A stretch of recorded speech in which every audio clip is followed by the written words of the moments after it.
Hello students, welcome once again to Gujarati class. Last વિડીયોમાં આપણે આપણી સર્વગ્રાહી પાઠ્યપુસ્તકનો પાઠ 10 શરણાર્થીની રક્ષા કરો એનું ડિસ્કશન સમજ્યા, એટલે કે એ પાઠ સમજ્યા. મેં એ વિડીયો વખતે કહેલું તેમ આ વિડીયોમાં આજે આપણે એ જ પાઠના સ્વાધ્યાયના પ્રશ્નોનું ડિસ્કશન કરીશું. સ્વાધ્યાય ચાલુ કરતાં પહેલાં એ લેસનનું સ્ટોરીનું થોડું રિકેપ કરી લઈએ, રિવાઇઝ કરી લઈએ, જેથી કરીને આપણને સ્ટોરી યાદ આવી જાય અને સ્વાધ્યાયના પ્રશ્નો આપણે ઇઝીલી સોલ્વ કરી શકીએ. તો પાઠ 10 શરણાર્થીની રક્ષા કરો એમાં સૌથી પહેલાં આપણે જોયેલા હતા 7 સમાનાર્થી શબ્દો અને 5 વિરોધી શબ્દો. ત્યારબાદ આપણે જોયું હતું તેમ કે આ જે સ્ટોરી છે એ ઘમંડી સોનેરી હંસો વિશેની હતી, જે રાજા વિરેન્દ્ર પ્રતાપના રાજમહેલની પાછળના એક મોટા સરોવરમાં રહેતા હતા. આ જે સોનેરી હંસો છે એ દર 6 મહિને એક સોનાનું પીછું ખેરવતા. એકવાર આ સરોવર પાસે એક મોટું પક્ષી આવ્યું. એને જોતાં જ બધા જ હંસો એકદમથી બોલી ઉઠ્યા અને તેને ત્યાંથી ભગાવવા લાગ્યા અને કહેવા લાગ્યા કે અહીંથી ભાગી જાઓ, તમે કોણ છો, અહીંયા શા માટે આવ્યા છો? ત્યારે પેલું મોટું પક્ષી છે એ બિચારું કહે છે કે દીન ભાવથી, એટલે કે એકદમ ગરીબડા ભાવથી, ગરીબડો થઈને એકદમ દુઃખી જેવા અવાજે કહે છે કે હું બેસહારા છું, મારી પાસે રહેવાની કંઈ જગ્યા નથી, મને આશ્રય એટલે કે રહેવાની જગ્યા જોઈએ છે. ત્યારે સોનેરી હંસો છે એનું અપમાન કરે છે અને એને કહે છે કે ના, તમે અમારી સાથે અહીંયા રહી શકો નહીં, કારણ કે અમે તો દર 6 મહિને રાજાને એક સોનેરી પીછું આપીએ છીએ, તેથી આ રીતે અમે આ સરોવર ખરીદી લીધું છે.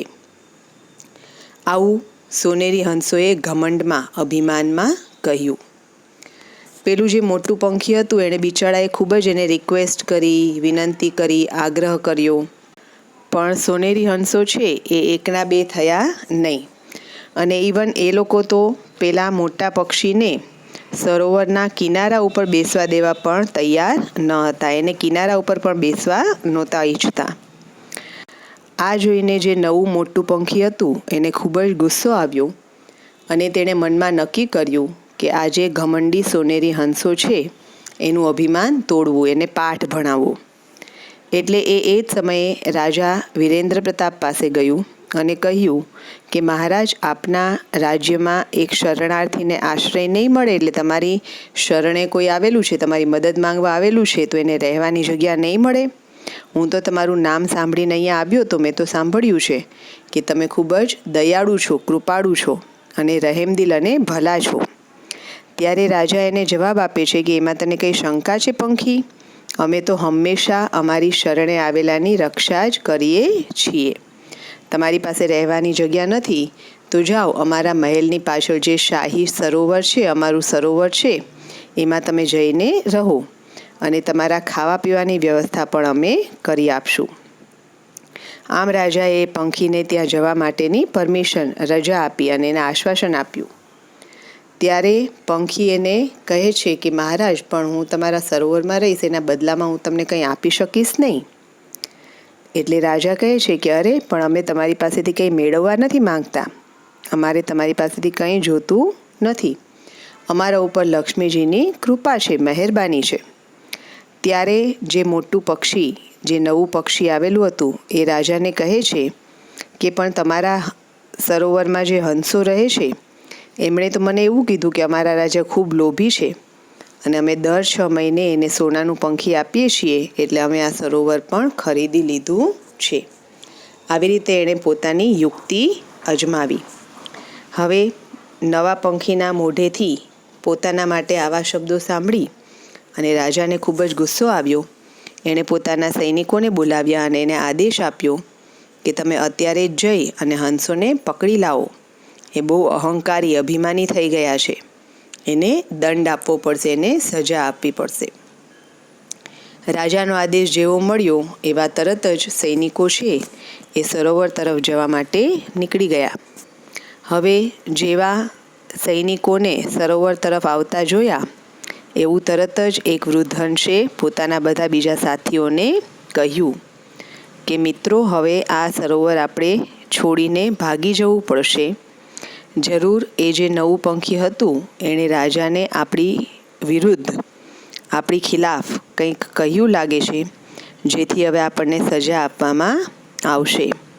કાશ એટલે કદાચ જો આપણે એને આશ્રય આપ્યો હોત તો આપણે ભાગવાનો વારો આવત નહીં. વૃદ્ધ હંસની વાત બધા હંસોને સાચી લાગી, તેથી તેની વાત માની અને બધા હંસો ત્યાંથી ઉડી ગયા.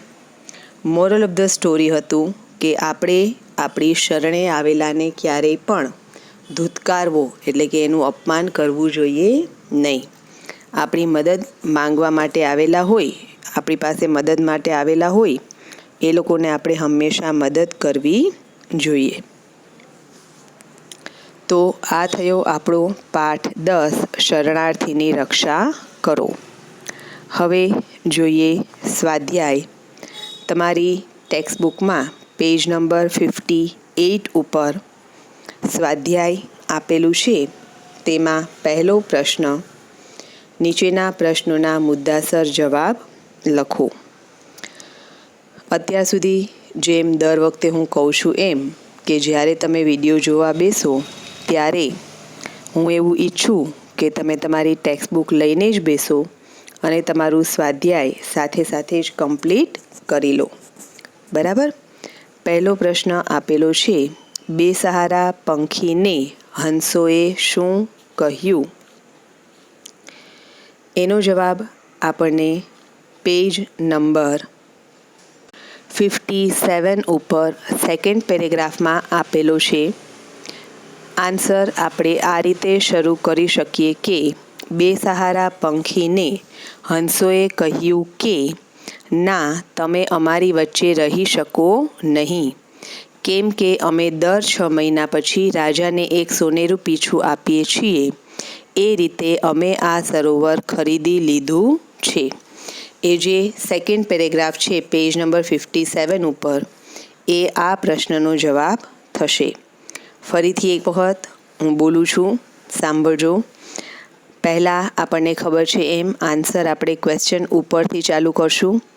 બેસહારા પંખીને હંસોએ કહ્યું કે તમે અમારી વચ્ચે રહી શકો નહીં, કેમ કે અમે દર 6 મહિના પછી રાજાને એક સોનેરી પીછું આપીએ છીએ અને આ રીતે અમે આ સરોવર ખરીદી લીધું છે. તો આ થયો પ્રશ્ન 1નો જવાબ. હવે જોઈએ નેક્સ્ટ પેજ નંબર 59 ઉપર બીજો પ્રશ્ન આપેલો છે, બેસહારા પંખીએ રાજાને શું કહ્યું? એનો જવાબ પણ આપણને પેજ નંબર 57 ઉપર જ આપેલો છે. ફોર્થ પેરેગ્રાફ, પેજ નંબર 57 ઉપર ફોર્થ પેરેગ્રાફ. બરાબર? એ ફોર્થ પેરેગ્રાફ છે એ આ પ્રશ્નનો જવાબ છે. હું બોલું છું, બરાબર ધ્યાનથી સાંભળજો. પહેલા પ્રશ્નમાંથી જ આપણે જવાબની શરૂઆત કરશું. બેસહારા પંખીએ રાજાને કહ્યું કે મહારાજ, શું આપના રાજ્યમાં એક શરણાર્થીને આશ્રય નહીં મળે? હું તો આપનું નામ સાંભળીને આ રાજ્યમાં આવ્યો છું. મેં તો સાંભળ્યું છે કે તમે ખૂબ કૃપાળુ, ભલા અને રહેમદિલ છો. આ જે ચોથા પેરેગ્રાફની 3 લાઈન આપેલી છે એ આ બીજા પ્રશ્નનો જવાબ થશે. બરાબર? ફરીથી એક વખત બોલું છું, સાંભળજો. બેસહારા પંખીએ રાજાની પાસે જઈને કહ્યું કે મહારાજ, શું આપના રાજ્યમાં એક શરણાર્થીને આશ્રય નહીં મળે? હું તો આપનું નામ સાંભળીને આ રાજ્યમાં આવ્યો છું. મેં તો સાંભળ્યું છે કે તમે ખૂબ કૃપાળુ, ભલા અને રહેમદિલ છો. તો આ થયો પ્રશ્ન 2નો જવાબ. ત્યારબાદ ત્રીજો પ્રશ્ન આપેલો છે, રાજાએ પંખીને સરોવરમાં રહેવા જવા કહ્યું ત્યારે પંખીએ હંસો વિશે રાજાને શું કહ્યું? આ પ્રશ્નનો જવાબ પણ આપણને પેજ નંબર 57 ઉપર જ આપેલો છે. પેજ નંબર 57 ઉપર જે લાસ્ટ 2 લાઈન છે એ આ પ્રશ્નનો જવાબ થશે. પણ સૌથી પહેલાં આપણે જવાબ છે એ પ્રશ્ન ઉપરથી ચાલુ કરીશું. તો જવાબની શરૂઆત આ રીતે થશે, રાજાએ પંખીને સરોવરમાં રહેવા જવા કહ્યું ત્યારે પંખીએ હંસો વિશે રાજાને કહ્યું કે, તમારા સરોવરના હંસ તો કહે છે કે અમારા રાજા ખૂબ લોભી છે અને અમે તેમને દર 6 મહિને સુવર્ણ પંખ આપીએ છીએ, એટલે સરોવર પણ અમે ખરીદી લીધું છે. બરાબર? પ્રશ્નમાંથી જવાબ ચાલુ કરી અને પેજ નંબર 57 ઉપરની જે 2 લાઈન છે એમાં એડ કરી દેવાની. ફરીથી એક વખત ત્રીજાનો આન્સર, રાજાએ પંખીને સરોવરમાં રહેવા જવા કહ્યું ત્યારે પંખીએ હંસો વિશે રાજાને કહ્યું કે, તમારા સરોવરના હંસ તો કહે છે કે અમારા રાજા ખૂબ લોભી છે અને અમે તેમને દર 6 મહિને સુવર્ણ પંખ આપીએ છીએ, એટલે સરોવર પણ અમે ખરીદી લીધું છે. આ થયો આપણા પ્રશ્ન 3નો જવાબ. હવે જોઈએ પ્રશ્ન 4. પંખીની વાત સાંભળી ગુસ્સે થયેલા રાજાએ સૈનિકોને શું કહ્યું? આ પ્રશ્નનો જવાબ આપણને પેજ નંબર 58 ઉપર આપેલું છે. તમને જે ચિત્ર આપેલું છે એની બાજુના પેરેગ્રાફમાં આ પ્રશ્નનો જવાબ છે. બરાબર? પહેલાં આપણે જવાબ પ્રશ્ન ઉપરથી જ ચાલુ કરીશું. પંખીની વાત સાંભળી ગુસ્સે થયેલા રાજાએ સૈનિકોને કહ્યું કે, હવે જો બાજુમાં પિક્ચરની બાજુમાં જે પેરેગ્રાફ છે એમાં તેણે તે જ સમયે સિપાહીઓને આદેશ આપ્યો, એના પછીથી જે છે એ આ પ્રશ્નના જવાબમાં તમારે ક્વેશ્ચનમાંથી લખ્યા પછી એડ કરવાનું છે.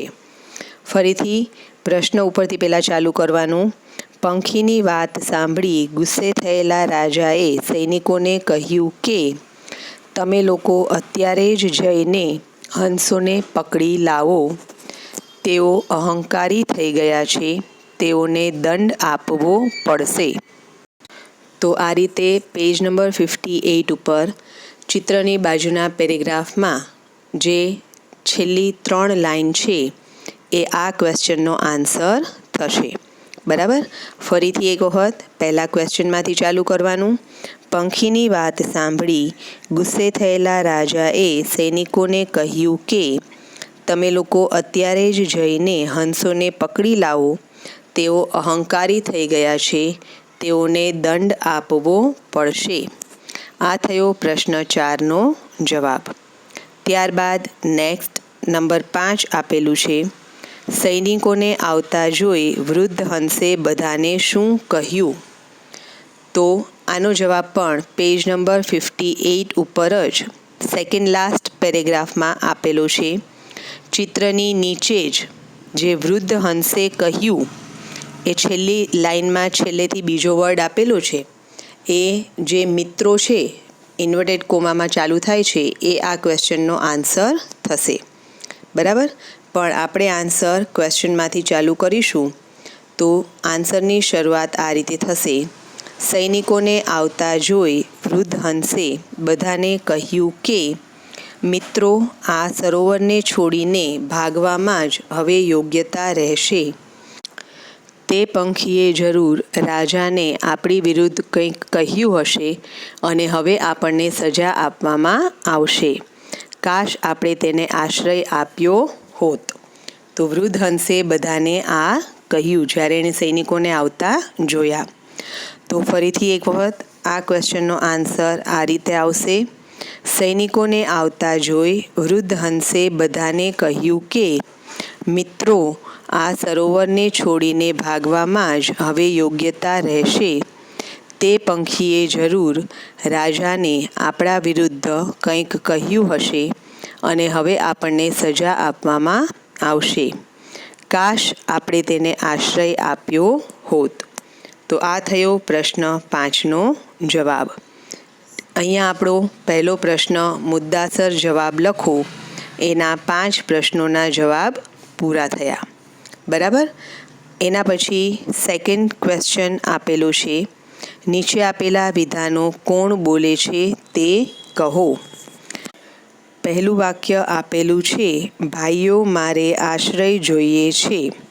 તો તેના જવાબમાં આવશે, આ વાક્ય બેસહારા પંખી બોલે છે. ત્યારબાદ બીજું વાક્ય આપેલું છે, અમે આ સરોવર ખરીદી લીધું છે. તો તેના જવાબમાં આવશે, સોનેરી હંસો બોલે છે. ત્રીજું છે, હું તો આપનું નામ સાંભળીને આ રાજ્યમાં આવ્યો છું. તેના જવાબમાં પણ બેસહારા પંખી બોલે છે. ચોથું છે, એમાં શું સંશય છે? તો આ વાક્ય રાજા બોલે છે.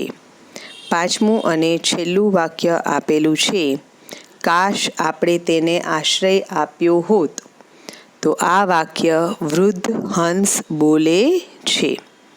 બરાબર. તો આ થયા આ પાઠના 5 કોણ બોલે છેના વિધાનો અથવા વાક્યો. બરાબર. ત્યારબાદ ત્રીજો પ્રશ્ન આપેલો છે, નીચેના રૂઢિપ્રયોગોના અર્થ આપી તેનો વાક્યમાં પ્રયોગ કરો. હું જેમ દર વખતે કહું છું એમ ફરીથી એક વખત કહીશ કે રૂઢિપ્રયોગના અર્થ લખી અને જ્યારે તમે વાક્યમાં પ્રયોગ કરો ત્યારે આઈ વિશ, હું એવી આશા રાખું કે તમે લોકો વાક્ય છે એ તમારા પોતાના શબ્દોમાં જ બનાવો, નહીં કે પાઠનું વાક્ય લખો.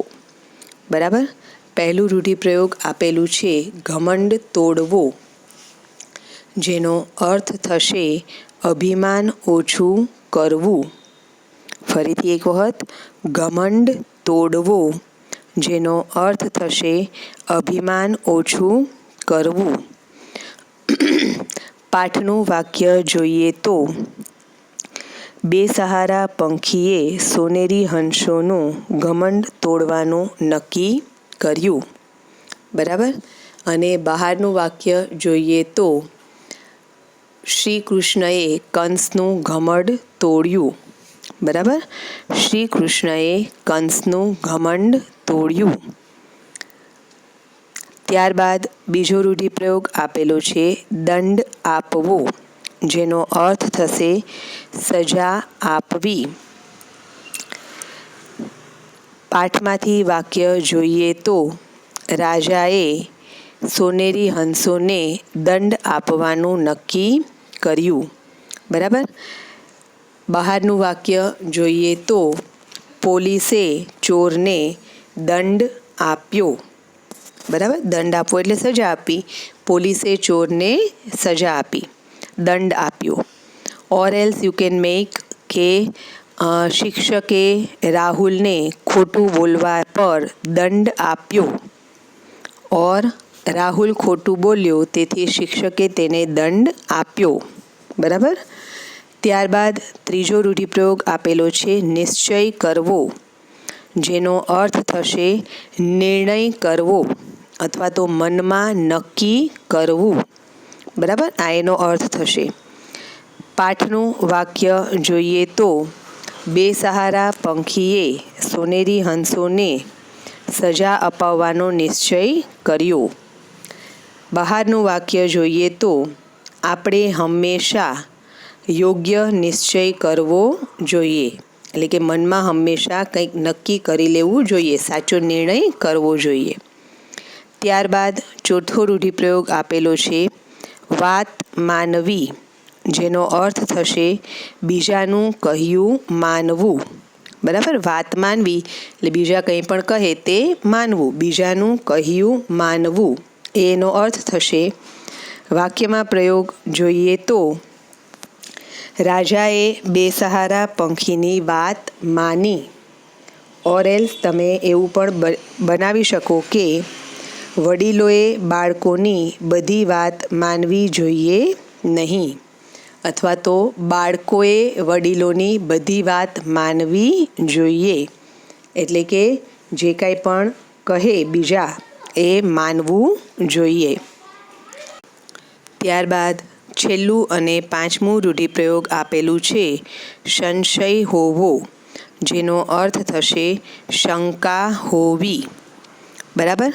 પાઠનું વાક્ય જોઈએ તો રાજા કહે છે કે તમને એમાં કંઈ સંશય છે. બરાબર. અને જો બહારનું વાક્ય જોઈએ તો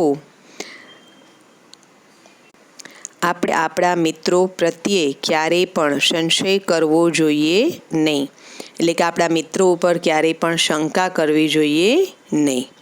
બરાબર. આ થયા 5 રૂઢિપ્રયોગના અર્થ અને વાક્યમાં પ્રયોગ. ત્યારબાદ ચોથો પ્રશ્ન સ્વાધ્યાયનો આપેલો છે, નીચે આપેલા વિધાનો માટે કારણો આપો. આપણે પાઠ 8માં પણ વિધાનો માટેના કારણો લખેલા છે, તેથી આપણને હવે ખબર છે કે વિધાનો માટેના કારણો લખો એનો જવાબ આપણે કારણ કે એનાથી શરૂ કરવાનો હોય છે. કારણોમાં પહેલું આપણને આપેલું છે બેસહારા પંખી રાજા પાસે ગયું. તો એનો જવાબ આ રીતે આવશે, કારણ કે ઘમંડી સોનેરી હંસોએ બેસહારા પંખીને સરોવરમાં રહેવા માટેની ના પાડી, તેથી બેસહારા પંખીને ખૂબ ગુસ્સો આવ્યો અને હંસોનો ઘમંડ તોડવા માટે તે રાજા પાસે ગયું. ફરીથી એક વખત, બેસહારા પંખી રાજા પાસે ગયું કારણ કે સોનેરી હંસોએ બેસહારા પંખીને સરોવરમાં રહેવા ન દીધો, સરોવરમાં રહેવાની ના પાડી. આથી બેસહારા પંખીને ખૂબ ગુસ્સો આવ્યો અને સોનેરી હંસોનો ઘમંડ તોડવા માટે તે રાજા પાસે ગયું. તો આ થયો કારણ 1નો જવાબ. હવે જોઈએ કારણ નંબર 2. રાજાએ હંસોને પકડી લાવવા સૈનિકોને મોકલ્યા. કારણ કે બેસહારા પંખીએ આવીને રાજાને હંસોએ પોતાની સાથે કરેલા વર્તનની વાત કહી. આથી રાજાને થયું કે સોનેરી હંસો ખૂબ જ ઘમંડી થઈ ગયા છે અને તેને દંડ આપવો પડશે. તેથી રાજાએ હંસોને પકડી લાવવા સૈનિકોને મોકલ્યા. ફરીથી એક વખત, રાજાએ હંસોને પકડી લાવવા સૈનિકોને મોકલ્યા કારણ કે બેસહારા પંખીએ રાજા પાસે આવીને સોનેરી હંસોએ તેની સાથે જે વર્તન કર્યું તે કહ્યું. આથી રાજાને થયું કે સોનેરી હંસો ખૂબ જ ઘમંડી થઈ ગયા છે અને તેને દંડ આપવો પડશે. આથી રાજાએ હંસોને પકડી લાવવા સૈનિકોને મોકલ્યા.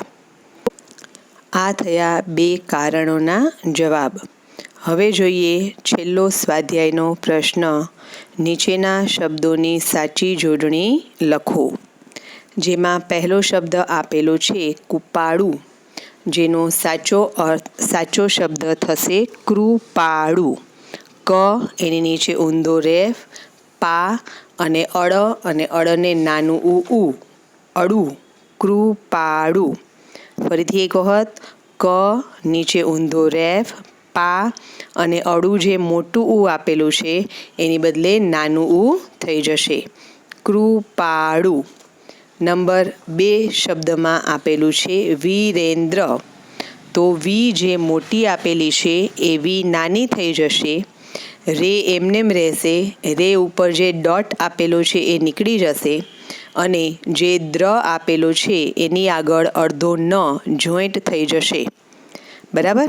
વી મોટી છે એ વી નાની, રે ઉપરથી ડોટ નીકળી જશે અને એ ડોટની બદલે દ્રની આગળ ન અડધો લાગી જશે, વીરેન્દ્ર. તમને પેજ નંબર 56 ઉપર જ્યાં સ્ટોરી ચાલુ થાય છે એમાં સેકન્ડ વર્ડ જ આપેલો છે વીરેન્દ્ર. બરાબર. ત્રીજો શબ્દ આપેલો છે નિસહાય, જેની સાચી જોડણી થશે ન ને નાની ઈ ની, પછી 2 ડોટ આવશે અને સહાય. બરાબર, સાચી જોડણી થશે નિસહાય, ની પછી 2 ડોટ આવશે અને સહાય, નિસહાય. ન ને નાની ઈ ની, પછી 2 ડોટ અને સહાય, નિસહાય. ત્યારબાદ ચોથો શબ્દ આપેલો છે આશ્રય. બરાબર, જેનો સાચો શબ્દ થશે આશ્રય. આનો આ એમનેમ, સ અને ર છે એની બદલે શ્રીરામનો શ્ર આવશે, શ્ર અને ય, આશ્રય, આશ્રય. બરાબર, અને પાંચમો અને છેલ્લો શબ્દ આપેલો છે સુવર્ણ. તો સુ જે મોટું આપેલું છે એની બદલે નાનું ઉ થઈ જશે, વ ઉપરથી રેફ નીકળી અને એ હણ ઉપર રેફ આવી જશે અને વનો વ એમનેમ. ફરીથી એક વખત, સ ને નાનું ઉ સુ, વ ઉપરથી રેફ નીકળી જશે, વ એમનેમ આવશે વ, અને વ ઉપર જે રેફ છે એ હણ ઉપર લાગી જશે એટલે સુવર્ણ. આવી રીતે સુવર્ણની સાચી જોડણી થશે. તો આ થયા સાચી જોડણી લખોના 5 શબ્દો. બરાબર, તો અહીંયા આપણું સ્વાધ્યાય પૂરું થાય છે. આજના પ્રેપમાં તમારે આ પાઠ 10નું આખું સ્વાધ્યાય તમારી સર્વગ્રાહી પાઠ્યપુસ્તકમાં કમ્પ્લીટ કરી લેવાનું છે. સ્વાધ્યાયમાં આપણે જોયું, પહેલો પ્રશ્ન મુદ્દાસર જવાબ લખો, એમાં 5 પ્રશ્નોના જવાબ જોયા. બીજો પ્રશ્ન જોયો વિધાનો કોણ બોલે છે, એમાં 5 વાક્યો અને એ કોણ બોલે છે એ ડિસ્કસ કર્યું. ત્રીજો પ્રશ્ન આપણે જોયો રૂઢિપ્રયોગોના અર્થ, જેમાં આપણે 5 રૂઢિપ્રયોગ, એના અર્થ અને વાક્યમાં પ્રયોગ જોયા. ચોથો પ્રશ્ન જોયું વિધાનો માટે કારણો આપો, જેમાં આપણે 2 વિધાનો માટેના કારણો ડિસ્કસ કર્યા. અને પાંચમો અને છેલ્લો પ્રશ્ન આપણે જોયો સાચી જોડણી લખો, જેમાં 5 શબ્દોની સાચી જોડણી આપણે ડિસ્કસ કરી. આઈ હોપ આખું સ્વાધ્યાય તમને સમજાઈ ગયું હશે અને તમે તમારું સ્વાધ્યાય લખવાનું કાર્ય તરત જ પૂરું કરી લેશો. બરાબર, બધાએ વિધાઉટ ફેલ આ પાઠનું સ્વાધ્યાય વિડીયો જોઈ અને તમારી સર્વગ્રાહી પાઠ્યપુસ્તકમાં કમ્પ્લીટ કરી લેવાનું છે. એ આજનું પ્રેપ છે. પ્રેપ વર્કમાં પણ હું એડ કરી દઉં છું, તો પણ વિડીયોમાં પણ કહી દઉં છું કે આ આખું સ્વાધ્યાય તમારે તમારી સર્વગ્રાહી પાઠ્યપુસ્તકમાં કમ્પ્લીટ કરી લેવાનું છે. Thank you. Have a nice day. Take care.